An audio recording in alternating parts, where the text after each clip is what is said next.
Hello besties, episode 4 of millet సిరీస్లో 3 రాగి recipes చూద్దాం. ముందు రాగి ఇడ్లీ ఎలా చేయాలో చూద్దాం. ముందు 1 గ్లాస్ మినప్పప్పు నీట్గా వాష్ చేసి ఒక 4 to 6 hours నానబెట్టుకోవాలి.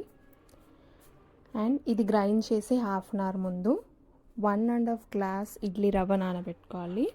కంప్లీట్లీ రాగితోని కూడా చేసుకోవచ్చు, కానీ ముందే కంప్లీట్ రాగితో ఇడ్లీ తింటే టేస్ట్ నచ్చకపోవచ్చు, చాలా డిఫరెంట్గా ఉంటుంది. సో ఇది సగం అది సగం తీసుకుంటే అలవాటు అవుతుంది అనమాట, తర్వాత కంప్లీట్గా స్విచ్ అవ్వచ్చు.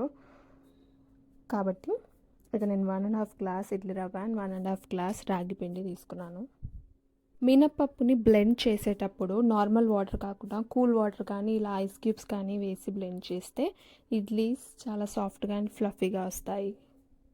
ఒకసారి ట్రై చేసి చూడండి. అండ్ ఇది బ్లెండ్ చేసుకున్న తర్వాత ఆల్రెడీ నానబెట్టిన ఇడ్లీ రవ్వలో 1.5 గ్లాస్ రాగి పిండి వేసేసి 3 మంచిగా కలుపుకోవాలి. కావాలి అంటే రాగి పిండి ప్లేస్లో మినపప్పు నానబెట్టుకున్నప్పుడే ఒక 1 గ్లాస్ రాగులు నానబెట్టుకొని కలిపి బ్లెండ్ చేసుకోవచ్చు. ఎలాగైనా చేసుకోవచ్చు. నేను ఒక్కొక్కసారి ఒక్కలా చేస్తున్నాను అనమాట. ఇప్పుడు ఇలా చేశాను. చాలామంది ఇడ్లీ బ్యాటర్లో సోడా వేసి కలుపుతూ ఉంటారు. అది హెల్త్కి మంచిది కాదు అండ్ అవసరం కూడా లేదు. సోడా వేయకపోయినా సరే ఇడ్లీలు బాగానే వస్తాయి. నాకైతే అసలు వేసినా వేయకపోయినా ఏం డిఫరెన్స్ అనిపించలేదు, సో నేను ఎప్పుడు వేయను. అండ్ ఇది ఓవర్ నైట్ ఫర్మెంట్ అయిపోయింది. చూసారు కదా ఎంత బాగా ఫర్మెంట్ అయిందో. సో ఇప్పుడు దీంట్లో సాల్ట్ కలిపేసుకొని ఇడ్లీ ప్లేట్స్లో పెట్టేసి కుక్ చేయడమే.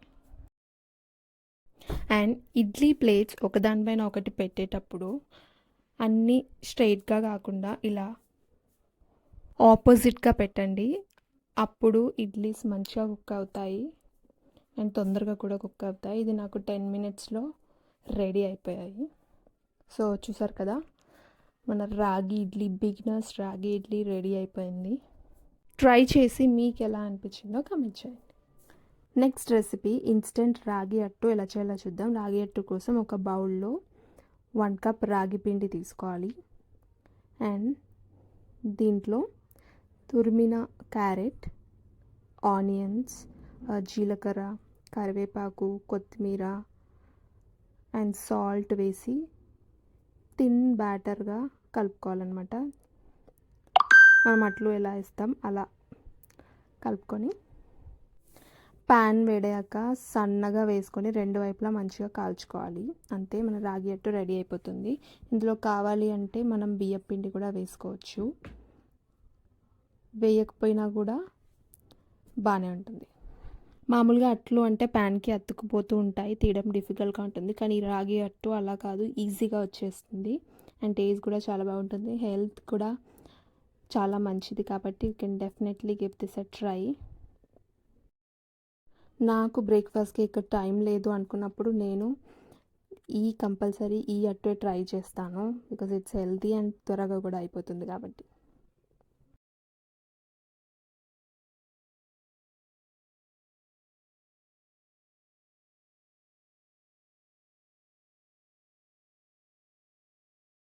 థర్డ్ రెసిపీ రాగి ఉప్మా. ఇది ఫస్ట్ టైం తిన్నప్పుడే నాకు చాలా చాలా నచ్చేసింది.